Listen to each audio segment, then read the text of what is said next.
ഒരു കോണ്ടെക്സ്റ്റും ഇല്ലാത്ത ഒരു ദിവസം രാവിലെ AK ബാലൻ വന്നിട്ട് പറയുകയാണ് മാറാട് കലാപം ഓർമ്മയില്ലേ എന്ന്. അപ്പോൾ ഇവരുടെ ഉദ്ദേശം എന്താണ്, ഇന്റൻഷൻ എന്താണ്? അപ്പോൾ അത് നമ്മൾ ശ്രദ്ധിക്കണം. അപ്പോൾ മാറാട് കലാപം ബാലൻ ഉദ്ധരിച്ചു എന്ന് പറഞ്ഞല്ലോ. തലശ്ശേരി കലാപത്തിന്റെ സൂത്രധാരൻ പിണറായി വിജയനാണെന്ന് മട്ടിൽ പറഞ്ഞത് KM ഷാജിയാണ്. മറ്റനേകം പ്രസ്താവനകൾ ഞാൻ ഓരോന്നോരോന്നായി പറയുന്നില്ല. ശരി, ഇത് ശ്രദ്ധിക്കണം എന്ന് പറയുമ്പോൾ അപ്പുറത്തെ കാര്യം ശ്രദ്ധിക്കണ്ടേ?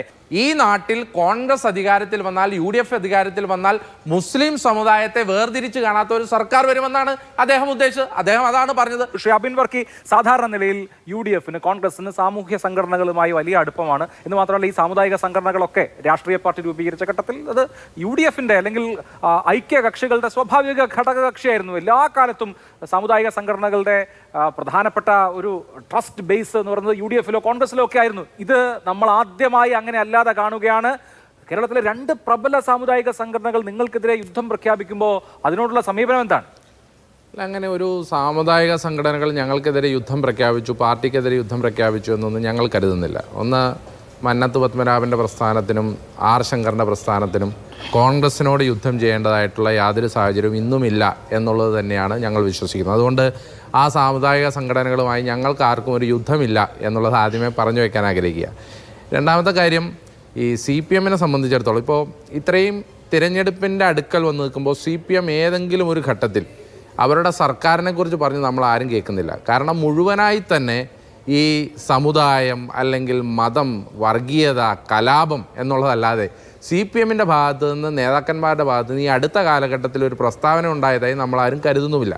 ഇപ്പോൾ ഇതിനൊരു തുടർച്ചയുണ്ട്, ഇതിനൊരു പാറ്റേൺ ഉണ്ട് അഭിലാഷ്. ഇത് ഏതെങ്കിലും ഒരു സജി ചെറിയാൻ ഒരു ദിവസം രാവിലെ വന്ന് നിഷ്കളങ്കനായി അങ്ങ് പറഞ്ഞതല്ല. കാരണം ഇത് CPM തുടരുന്ന ഒരു പാറ്റേൺ ശ്രദ്ധിക്കണം. ഒന്ന്, ബഹുമാനപ്പെട്ട കേരളത്തിൻ്റെ മുഖ്യമന്ത്രി തന്നെയാണ് ദ ഹിന്ദു ദിനപത്രത്തിന് ഒരു അഭിമുഖം കൊടുത്തത്. ആ ഹിന്ദു ദിനപത്രത്തിൻ്റെ അഭിമുഖം എത്രമാത്രം അപകടകരമാണ് എന്നുള്ളത് നമ്മൾ വായിച്ചതാണ്. അപ്പോൾ മുഖ്യമന്ത്രി അതിന് ശേഷം പറഞ്ഞത്, മുഖ്യമന്ത്രി പറഞ്ഞില്ല, മുഖ്യമന്ത്രിയുടെ പ്രസ് സെക്രട്ടറി പറഞ്ഞത് ഇത് ഞങ്ങൾ എഴുതി കൊടുക്കാത്ത ഒരു സാധനം അവർ പ്രിൻ്റ് ചെയ്തതാണ് എന്നാണ് പറഞ്ഞത്. അപ്പോൾ അങ്ങനെയാണെങ്കിൽ 1.5 കൊല്ലമായി ആ പ്രിൻറ്റിങ് കിടന്നിട്ട് ഇന്നേ വരെ ദ ഹിന്ദു ദിനപത്രത്തിനെതിരെ ഒരു നിയമ നടപടി സ്വീകരിക്കാൻ മുഖ്യമന്ത്രി തയ്യാറായിട്ടുണ്ടോ എന്ന് പറഞ്ഞാൽ ആ ദിനപത്രത്തിൽ വന്ന ആർട്ടിക്കിളിനെ അവർ എൻഡോഴ്സ് ചെയ്യുകയാണ്. 2, ശ്രീ AK ബാലൻ അദ്ദേഹം 2 അപകടകരമായ പ്രസ്താവന നടത്തി. ഒന്ന്, ജമാഅത്തെ ഇസ്ലാമിയുമായി ബന്ധപ്പെട്ട് കേരളത്തിൽ UDF വന്നാൽ ജമാഅത്തെ ഇസ്ലാമിയാണ് കേരളത്തിലെ ആഭ്യന്തര വകുപ്പ് ഭരിക്കാൻ പോകുന്നതെന്ന് പറഞ്ഞു. യാതൊരു വിധത്തിലുമുള്ള ഉത്തരവാദിത്തമില്ലാത്ത, യാതൊരു വിധത്തിലുമില്ല വസ്തുതയില്ലാത്ത ഒരു പ്രസ്താവനയാണ് ശ്രീ AK ബാലൻ നടത്തിയത്. തള്ളിപ്പറയാൻ ഇതേവരെ CPM തയ്യാറായിട്ടില്ല. 2, ശ്രീ AK ബാലൻ പറയുന്നത് മുസ്ലിം ലീഗിന് എതിരായിട്ട് അദ്ദേഹം പറഞ്ഞു. അതുപോലെ തന്നെ ഈ ന്യൂനപക്ഷ സമുദായത്തിനെ അകറ്റി നിർത്തിക്കൊണ്ട്, വകഞ്ഞു മാറ്റിക്കൊണ്ട് നിർത്താൻ അദ്ദേഹം ശ്രമിച്ചു. അപ്പോഴും ഇവരാരും തള്ളിപ്പറയുന്നില്ല എന്നുള്ളത് അറിയാം. മാറാട് കലാപം എന്ത് കോണ്ടെക്സ്റ്റാ എനിക്കതാ മനസ്സിലാവാത്ത. കേരളത്തിൽ ഒരു കലാപത്തിൻ്റെയോ അത് ചർച്ച ചെയ്യേണ്ടതായിട്ടുള്ള ഏതെങ്കിലും ഒരു കോണ്ടെക്സ്റ്റ് ഉണ്ടോ? ഒരു കോണ്ടെക്സ്റ്റും ഇല്ലാത്ത ഒരു ദിവസം രാവിലെ AK ബാലൻ വന്നിട്ട് പറയുകയാണ് മാറാട് കലാപം ഓർമ്മയില്ലേ എന്ന്. അപ്പോൾ ഇവരുടെ ഉദ്ദേശം എന്താണ്, ഇന്റൻഷൻ എന്താണ്? അപ്പോൾ അത് നമ്മൾ ശ്രദ്ധിക്കണം. മൂന്നാമതാണ് സജി ചെറിയാൻ്റെ പ്രസ്താവനയെ നമ്മൾ കാണേണ്ടത്. യാതൊരു വിധം ഇപ്പോൾ നിങ്ങൾക്കറിയാമല്ലോ, ഓരോ പ്രദേശത്തും അവിടെ ജയിച്ചു വന്നവരുടെ ജാതിയും മതവും നോക്കാൻ പോയാൽ നമുക്ക് അതിനെ നേരമുണ്ടാവുകയുള്ളൂ. ഞാൻ ഇപ്പോൾ കാസർഗോഡ് മുതൽ തിരുവനന്തപുരം വരെയുള്ള എല്ലാത്തിനെയും കണക്ക് വെച്ച് വേണമെങ്കിൽ പ്രതിപാദിക്കാൻ തയ്യാറാണ്. ഇപ്പോൾ ഈ മലപ്പുറത്ത് തന്നെ സജി ചെറിയാൻ പറഞ്ഞ മലപ്പുറത്ത് CPM നിർത്തിയ കൂടുതൽ കാൻഡിഡേറ്റ്സ് ആരാണ്? നമുക്ക് അങ്ങനെ കാണാൻ പറ്റുമോ? അത് ഓരോ പ്രദേശത്തിൻ്റെതായ സാഹചര്യം നോക്കി കാൻഡിഡേറ്റ്സിനെ നമ്മൾ നിർത്തുന്നതാണ്.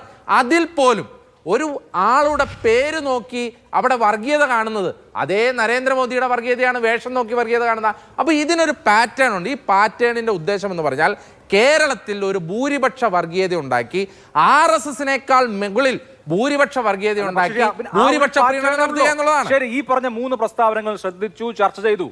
അതേ സമയത്ത് തന്നെ ഉണ്ടാകുന്ന മറ്റു പല പ്രസ്താവനകളുണ്ട്. നമ്മൾ ഭരണം പിടിക്കേണ്ടത് MLA-മാരെയും മന്ത്രിമാരെയും ഉണ്ടാക്കാൻ വേണ്ടിയിട്ടുള്ള സമുദായത്തിന് വേണ്ടിയാണെന്ന് പറഞ്ഞത് മുസ്ലിം ലീഗിന്റെ നേതാവ് KM ഷാജിയാണ്. നേരത്തെ ശ്രീ കുഞ്ഞിക്കണ്ണൻ ഉദ്ധരിച്ച തലശ്ശേരി കലാപം, മാറാട് കലാപം ബാലൻ ഉദ്ധരിച്ചു എന്ന് പറഞ്ഞല്ലോ. തലശ്ശേരി കലാപത്തിന്റെ സൂത്രധാരൻ പിണറായി വിജയനാണെന്ന് മട്ടിൽ പറഞ്ഞത് KM ഷാജിയാണ്. മറ്റനേകം പ്രസ്താവനകൾ ഞാൻ ഓരോന്നോരോന്നായി പറയുന്നില്ല. ശരി, ഇത് ശ്രദ്ധിക്കണം എന്ന് പറയുമ്പോൾ അപ്പുറത്തെ കാര്യം ശ്രദ്ധിക്കണ്ടേ?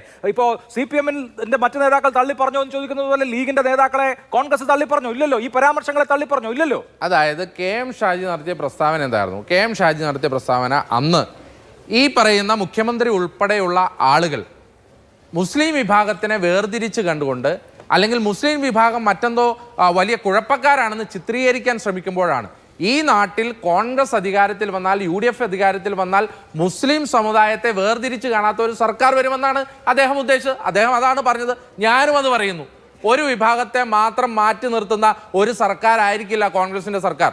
അത് മുസ്ലിം എന്നല്ല, അത് ഹിന്ദു എന്നല്ല, അത് ക്രിസ്ത്യാനി എന്നല്ല, അത് മതമുള്ളവനെന്നല്ല, മതമില്ലാത്തവനെന്നുള്ളതല്ല, ആരെയും വേർതിരിച്ച് കാണാത്ത ഒരു സർക്കാരായിരിക്കും കേരളം വരാൻ പോകുന്നത്. അതാണ് ശ്രീ കെ എം ഷാജി പറഞ്ഞത്. പിന്നെ ഒരു തരത്തിലുള്ള വർഗീയ പ്രസ്താവനകളെ ഞങ്ങൾ അനുകൂലിക്കുന്നില്ല. ഞങ്ങൾ ആരെങ്കിലും ഒരു വർഗീയതയ്ക്ക് തിരികൊളുത്താൻ വേണ്ടി ഏതെങ്കിലും പ്രസ്താവന നടത്തുന്നുണ്ടോ അഭിലാഷ്? ഞങ്ങൾ ഇവർക്ക് മറുപടി പറയേണ്ട സാഹചര്യമല്ലേ കേരളത്തിലുള്ളത്. ഇവർ പറയുന്ന വർഗീയത, ആ വർഗീയതയ്ക്ക് മറുപടി പറയേണ്ട ഗതികേടിലാണ് ഞങ്ങളുള്ളത്. ശരി.